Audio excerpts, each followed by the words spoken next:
미래를 보는 창, JTB. 안녕하세요. JTB J입니다. 오늘은 제가 좀 퇴원이 어제였었는데 오늘 좀 미뤄져가지고 영상을 좀 늦게 올리게 됐습니다. 일단 뭐 추석 연휴부터 해서 지금까지 나왔던 뭐 경제 소식 이모저모를 좀 정리를 해서 한번 인사드릴 겸 좀 여러 가지 차원에서 좀 영상을 올리게 되었습니다. 먼저 9월 FOMC 의사록에서는 뭐 그렇게 특별한 내용은 없었고 일단 한 가지 우려하는 사항, 파월이 추가 부양책이 반드시 필요하다라는 거를 이제 언급을 했거든요. 지금 미국 경제를 보면은 일단 코로나 이후에 재정 정책으로 인해서 그동안 버텨왔고 지금까지 그게 이어져 왔거든요. 근데 그 동력이 이제 거의 소진된 상태에 지금 와 있습니다. 그래서 지금 상태에서 추가 부양책이 없다면 4분기는 경기 침체로 갈 수도 있다라는 것을 이제 파월도 인정을 했고요. 그렇기 때문에 지금 부양책 이슈가 가장 중요한 상황입니다. 일단 지금 추가 부양책 패키지가 제대로 승인되지 않을 경우, 근데 대선 전까지는 이게 풀 패키지는 승인되기 어렵죠. 지금 뭐 트럼프도 한 발 물러섰지만 이게 전체 패키지가 승인이 되지 않고 그냥 일부 급한 내용들만 승인하는 경우로 가기 때문에 이게 완전히 해소되지는 않을 것 같습니다. 지금 상황 자체가. 그래서 만약에 지금 부양 패키지가 제대로 승인이 안 된다. 지금 시기상으로 봤을 땐 11월로 아마 넘어갈 거예요. 대선 전까지는 이게 제대로 풀 버전으로 승인이 안 될 거기 때문에. 그러면 결국 그 모자른 그 부양책 규모, 이런 것을 어떤 중앙은행이 땜빵을 해줘야 돼요. 지금 경제 규모 상황에서는 정부의 재정 정책으로 커버를 해줘야 되는데, 중앙은행의 이 정책만으로는 어떻게 완벽히 커버하기는 어렵거든요. 근데 시간은 좀 벌어줄 수는 있을 겁니다. 그래서 11월 아니면 늦더라도 12월 FOMC에서는 연준 자체적으로 뭔가 좀 시간을 끌어줄 수 있는 유동성 추가 공급책을 내놓을 수도 있습니다. 부양 패키지가 제대로 승인이 안 될 경우. 그래서 이런 가능성이 일단 좀 열려 있다라고 보시면 될 것 같고요. 그리고 지금 증시 자체가 트럼프 말 한마디에 왔다 갔다 하는 상황.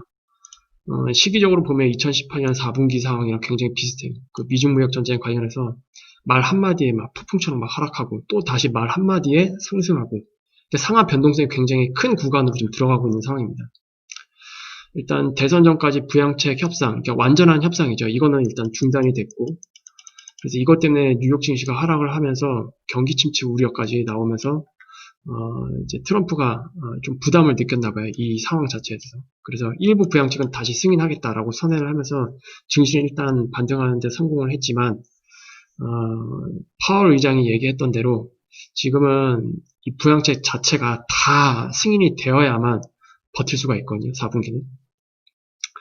그래서 지금 뭐 급한 불은 껐는데 제대로 된 이 내용 자체는 일단 11월까지 가야 될 것 같다. 그리고 결과적으로 11월 4일 대선 이 결과 선거인단 투표가 이제 끝난 이후에 여기서 승리하는 사람이 이제 완전한 패키지를 제대로 구성을 해서 이제 승인을 할 가능성이 좀 높아 보여요. 자기 입맛에 맞게. 만약에 트럼프가 당선이 된다면 트럼프 입맛에 맞는 부양 패키지를 다시 구성을 할 거고, 만약에 바이든이 되면은 지금 민주당에서 밀고 있는 거기에 뭐 플러스 알파로 할 수도 있고요.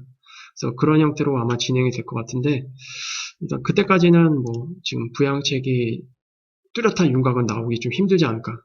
그리고 추가적으로 시장 참여자들은 어, 지금 상황에서 일단 뭐 언론에서 나오고 있는 지지율은 제가 뭐 그렇게 막 신비성 있게 보고 있지는 않긴 하지만 어쨌든 지금 표면적으로 나오고 있는 지지율 상으로는 바이든이 굉장히 우세한 상황으로 가고 있잖아요. 트럼프가 이렇게 했다고 해서 지지율의 변에 뭐 큰 폭의 변화가 있는 건 아닙니다. 그래서 뭐 승기가 이미 기울었다라는 내용들도 많이 나오고 있는데 어쨌든 만약에 정말로 바이든이 승리를 한다. 그렇게 되면은 트럼프는 반드시 대선 불복 선언을 할 겁니다. 그래서 이에 대한 시나리오도 시장 참여자들은 염두에 둬야 된다. 그래서 오히려 대선이 끝나고 난 이후에 변동성이 더 커질 수 있는 그런 상황도 올 수도 있다. 그리고 이번 변동성 자체가 방금 말씀드렸듯이 대선 이후까지 지속될 가능성이 있기 때문에 이 시나리오에 따른 섹터 공략도 달리 해야 될 겁니다. 바이든이 승리했을 때는 어떤 섹터가 유리한지, 그리고 트럼프가 승리할 경우에는 어떤 섹터가 유리한지, 이런 게 좀 다르기 때문에 증시에서도 아마 전략이 좀 이런 부분들에 대해서 좀 구체적으로 세워야 될 것으로 보이거든요. 그래서 이런 것도 일단 염두에 두셔야 될 것 같습니다. 그리고 우리나라 같은 경우는 지금 대주주 요건 완화에 대한 그 이슈가 좀 계속 나오고 있는데, 일단 뭐 기재부나 정부에서나 대주주 요건을 기존 10억에서 3억으로 낮추는 거는 절대 변함이 없을 것 같아요. 이거는 뭐 기존에 나왔던 내용은 뭐 이게 유예될 수도 있다, 뭐 이런 식으로도 분위기를 잡혀 가는 줄 알았는데, 이건 아닌 것 같아요. 지금 상황에서는 결국 10억에서 3억으로 내려가는 거는 막지 못할 것 같고, 단 친인척 관계 합산 요거는 이제 개별로 좀 풀어주는 상황, 이렇게 좀 정리될 것 같은데, 근데 시장 참여자들이 이걸 원하는 게 아니잖아요. 이걸 원하는 거죠. 이거 10억을 계속 유예를 하던가, 아니면 이 제도 자체를 폐지를 하던가, 그거를 원하는 건데, 지금 요거 가지고 뭐 약간 좀 생색내기 하는 것 같은데, 이건 전혀 지금 도움이 되지 않습니다. 증시에. 그래서 요것도 약간 조금 어떤 변수로 작용할지 조금 이것도 좀 고려를 해야 될 부분인 것 같고, 그리고 추가적으로 CBDC, 이게 중앙은행에서 발행하는 디지털 화폐잖아요. 이게 우리나라도 2021년 내년에 시범 운영하기로 결정을 했습니다. 이제 뭐 전 세계적인 추세 같아요. 이거 같은 경우에는.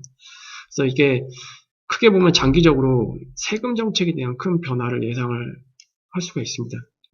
디지털 화폐로 전환이 된다고 하는 거는 세금의 사각지역에 놓인 그런 구간도 이제 다 찾아낼 것으로 예상이 되거든요. 이건 이제 좀 장기적인 이슈입니다. 그리고 탈세나 뭐 지하에 숨어있는 이런 자금들, 이런 것들도 이제 점점점 사라질 것으로 예상이 되고, 이게 거꾸로 생각을 해보면 정부에서 세금을 더 많이 걷어갈 거라는 얘기입니다. 이게는 나중에 이제 MMT 정책이 나오게 되면 어쩔 수 없다고 말씀드렸죠. 특히 부자 증세도 나올 수도 있고, 뭐 여러 가지 형태의 세금도 나올 수도 있고, 그래서 기본소득 제도가 나올 수밖에 없는 그런 환경이 미래에 한번 닥칠 텐데, 그거에 대한 뭐 준비라고 할 수 있을 것 같습니다. 어쨌든 우리나라도 이 CBDC를 시범 운영하겠다라고 일단 계획이 잡혀 있다라는 걸 알고 계시면 될 것 같아요. 이 대주주 요건 완화도 할 수밖에 없는 이유가, 거꾸로 생각을 해보면 우리나라 지금 세수가 굉장히 부족한 상황, 그리고 앞으로 써야 될 돈이 더 많기 때문에 어떤 형태로든 더 많이 걷어야 되거든요. 그래서 그런 문제들도 아마 좀 있는 것 같습니다. 여러 가지 좀 복잡한 것들이 좀 있는 것 같아요. 일단 뭐 지금 흘러나오고 있는 그런 좀 이슈들은 이렇게 좀 네 가지로 좀 요약을 해볼 수 있을 것 같고요. 오늘 우리나라가 선물 옵션의 만기였잖아요. 만기였는데 오늘 참 특이한 상황이 이렇게 옵션 시장에서 개인, 외인, 그리고 금융투자, 이렇게 크게 세 가지의 그 그룹이 있거든요. 우리나라 옵션 시장에는. 근데 이번 옵션 시장에는 개인이 손실 보고, 외국인도 손실 보고, 금융투자만 수익을 봤습니다. 이제 양매도 장세로 끝났기 때문에 그랬던 것 같아요. 금융투자는 원래부터 양매도 포지션을 좀 즐겨하는 그런 그룹이었는데, 이번에 그게 적중했었고, 외국인 같은 경우에는 이제 풋옵션 우위 쪽에 좀 많이 베팅이 되어 있었는데, 그나마 추석 전에 양매도 포지션을 잡아놨거든요. 근데 그것 때문에 좀 손실을 좀 만회하는 형태, 그런 형태가 됐던 것 같고, 일단 뭐 11월 옵션 시장은 다음 주 월요일 날 열려봐야 또 다시 포지션을 좀 볼 수 있을 것 같습니다. 지금 상황에서는 일단 선물은 12월물이죠. 현재 12월물 선물은 일단 외국인은 약간 좀 하방 쪽에 치우쳐져 있는 모습, 그런 모습이 좀 유지되고 있는 것으로 좀 보고 있고요. 그래서 일단 뭐 변동성이 12월까지도 계속 있을 가능성이 좀 높은 상황이기 때문에, 갑자기 변곡이 일어날 수 있는 상황이 얼마든지 나올 수 있거든요. 이 변수라는 게 지금 우리 증시 상황에서 어떻게 또 뭐가 또 튀어나올 수도 있고, 뭐 말도 안 되는, 우리가 예측하지 못하는 것도 튀어나올 수 있기 때문에 이게 또 갑자기 또 시장이 또 바뀔 수도 있다라는 것도 잘 염두해 두시고 좀 대응을 잘 하셨으면 좋겠습니다. 그래서 오늘 영상 이 정도로 마무리 짓겠고요. 내일은 휴일이지만 멤버십 영상은 예정대로 올라갈 겁니다. 그렇게 알고 계시면 될 것 같아요. 그러면 다음 주에 또 다시 구독자 여러분들 뵙도록 하겠습니다. 감사합니다.